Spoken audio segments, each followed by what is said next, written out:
नमस्कार दोस्तों, मैं आपका दोस्त पवन प्रताप आपके अपने technical channel total power solution पर।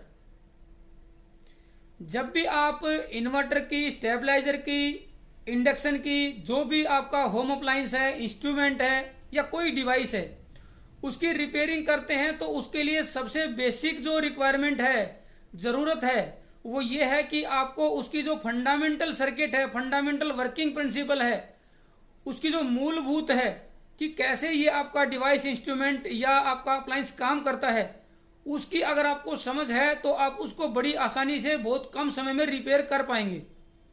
वरना हिट एंड ट्रायल मेथड पे आपको काफ़ी कुछ कंपोनेंट या काफ़ी कुछ आपका मटेरियल चेंज करने के बाद, पार्ट्स को चेंज करने के बाद ही वो रिपेयर हो पाता है। उससे हमारे पैसे की भी वेस्टेज होती है और साथ में हमारा जो समय है, टाइम है, वो भी काफ़ी वेस्ट हो जाता है। तो इन अप्लायंसेज की जो बेसिक फंडामेंटल वर्किंग है उसको समझ के आप करेंगे तो काफ़ी समय आपका बचेगा। आज हमारे पास ये माइक्रोटेक कंपनी का 800 EB साइन वेव इन्वर्टर आया है। काफ़ी पुराना ये इन्वर्टर है, लगभग 14-15 साल ये पुराना इन्वर्टर है। इसकी जो पीसीबी है उसको अगर आप गौर से देखेंगे तो आजकल जो पीसीबी आती हैं उनसे काफ़ी बड़ा इस पीसीबी का साइज है। पूरा देखिए, यहाँ पे पूरा हीट सिंक है, काफ़ी हैवी ड्यूटी इसके हीट सिंक यूज किए हैं। पीसीबी का साइज भी काफ़ी बड़ा है, कंपोनेंट भी अच्छे तरीके से यहाँ पे लगाए हुए हैं और काफ़ी लंबे समय से ये आपका बिना प्रॉब्लम के लगातार जो है, बिना किसी ट्रबल के चलता भी रहा है। आज इसमें कोई प्रॉब्लम आई है। अब इस इन्वर्टर के अंदर प्रॉब्लम क्या है उसको यहाँ पे समझने की कोशिश करते हैं। सिंगल बैटरी का ये इन्वर्टर है। सिंगल बैटरी से मैंने इसको कनेक्ट करके ऑन कर दिया है। जैसे ही फ्रंट पैनल से स्विच ऑन करता हूँ, एक बार यूपीएस ऑन पे जाता है और उसके तुरंत बाद विदिन ए सेकेंड ये आपका यूपीएस ओवरलोड पे आ जाता है। मैं करके दिखाता हूँ। यूपीएस ऑन, तुरंत ओवरलोड पे। ये तो एक इसके अंदर इशू है।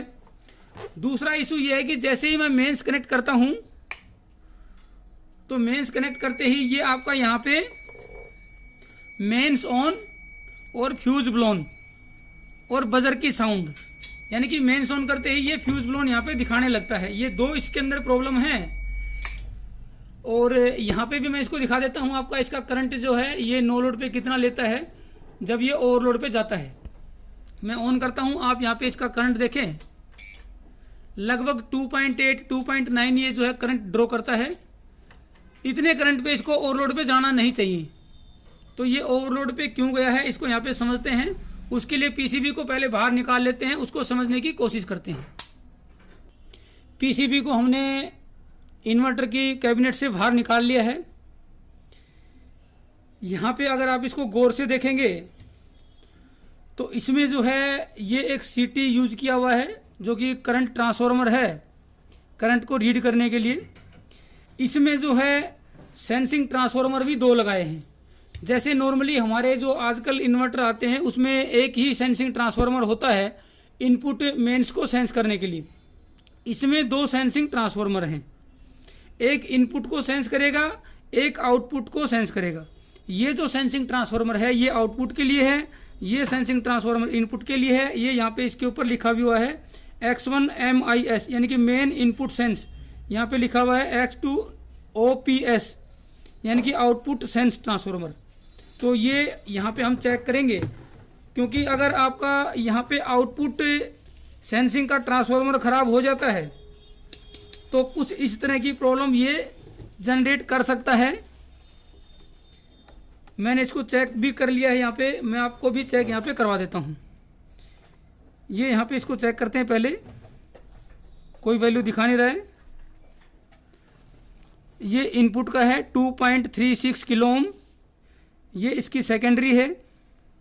सेकेंडरी में कम मिलेगा 63 ओम, दूसरी टेपिंग के करेंगे तो 62 ओम। ये आउटपुट सेंस का है, इसकी सेकेंडरी 60 ओम, दूसरी टेपिंग सेकेंडरी की 62 ओम। ये प्राइमरी है, 2.3 किलो ओम दिखाना चाहिए लेकिन ये यहाँ पे OL दिखा रहा है दोस्तों, यानी कि जो आउटपुट सेंसिंग ट्रांसफार्मर है वो खराब है। आउटपुट अगर सेंस नहीं होगी तो वो ओवरलोड के केस में ओवरलोड की ट्रिप करेगा, यहाँ पे ओवरलोड की वार्निंग करके ओवरलोड के प्रोटेक्शन में चला जाएगा। और साथ ही आउटपुट नहीं आएगी तो भी वो जो है आउटपुट नहीं मिलने के केस में फ्यूज ब्लोन ही शो करेगा, क्योंकि इनपुट सेंस हो जाती है और आउटपुट वहाँ पे नहीं मिलती है तो वो फ्यूज ब्लोन को सेंस करेगा। ये आउटपुट सेंसिंग ट्रांसफार्मर को हमने यहाँ पे चेंज कर दिया है। मैं आपको चेक करवा देता हूँ, मल्टीमीटर को रेजिस्टेंस पे करके आप चेक कर सकते हैं। यहाँ पे ये इसकी प्राइमरी है 2.1 किलो ओम, ये सेकेंडरी है 50, 55, 60 वोल्ट के 60 ओम के आसपास आपको मिलेगी, 52 है, और इधर आपका ये 51.6। ये हमने यहाँ पे चेंज कर दिया है आउटपुट सेंस ट्रांसफार्मर को, और हमने चेक भी कर लिया है रेजिस्टेंस मोड पे करके मल्टीमीटर को। अब इस पीसीबी को हम इन्वर्टर के अंदर लगा देते हैं और उसके बाद ऑन करके चेक करते हैं। दोस्तों, पीसीबी को हमने इन्वर्टर के अंदर यहाँ पे लगा दिया है। सिंगल बैटरी का ये इन्वर्टर है। सिंगल बैटरी पे मैं इस इन्वर्टर को ऑन करता हूँ और आप लोगों को यहाँ पे इसके पैरामीटर शो कर देता हूँ। ये सामने हमारा डिजिटल पैनल मीटर का बोर्ड है। सिंगल बैटरी का इन्वर्टर है तो सिंगल बैटरी पे कनेक्ट करके ऑन कर देता हूँ। ये इसकी आउटपुट वोल्टेज है, ये इसकी बैटरी वोल्टेज, ये इस बैटरी से जो इन्वर्टर करंट ड्रॉ करेगा बिना लोड के, no load current 2.2 ampere output voltage है।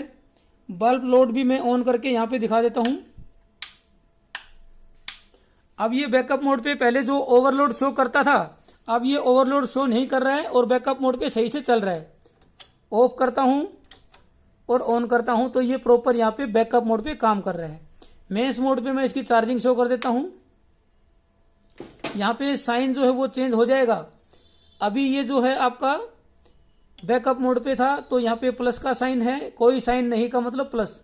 अब ये मेंस मोड पे आ गया है। चार्जिंग के दौरान यहाँ पे साइन चेंज हो गया है, यानी कि अब जो इन्वर्टर है वो बैटरी को करंट फीड कर रहा है, बैटरी को करंट दे रहा है। करंट की डायरेक्शन चेंज हो गई है और यहाँ पे चार्जिंग एम्पेयर भी आ गया है। बैटरी वोल्टेज भी धीरे धीरे यहाँ पे राइज हो गई है। पहले 12.23 थी, अब ये 13.34 बैटरी वोल्टेज आ गई है। 10 एम्पेयर के आसपास चार्जिंग करंट है और ये प्रॉपर यहाँ पे काम कर रहा है। बैकअप मोड पे भी मैं आपको दिखा देता हूँ। उससे पहले इसके सामने फ्रंट पैनल पे जो वार्निंग मैसेज था, जो एलईडी इंडिकेशन था, उसको भी यहाँ पे देख लेते हैं। पहले मैं इसको सेट कर देता हूँ आप लोगों के लिए। यहाँ पे ये देखिए, अब ये जो देखिए यहाँ पे चार्जिंग पे मेंस ऑन और बैटरी चार्जिंग का इंडिकेशन है, फ्यूज ब्लोन का इंडिकेशन यहाँ पे नहीं है। बैकअप मोड पे देखेंगे तो यूपीएस ऑन के साथ में वो तुरंत ओवरलोड पे जाता था, वो ओवरलोड पे भी यहाँ पे ये नहीं जा रहा है। यानी कि अभी हमारा जो ये इन्वर्टर है यहाँ पे रिपेयर हो गया है। सिंपली हमने इस इन्वर्टर को रिपेयर करने के लिए सिर्फ एक इसका जो कंपोनेंट है वो चेंज किया है, वो है आपका आउटपुट का सेंस ट्रांसफार्मर।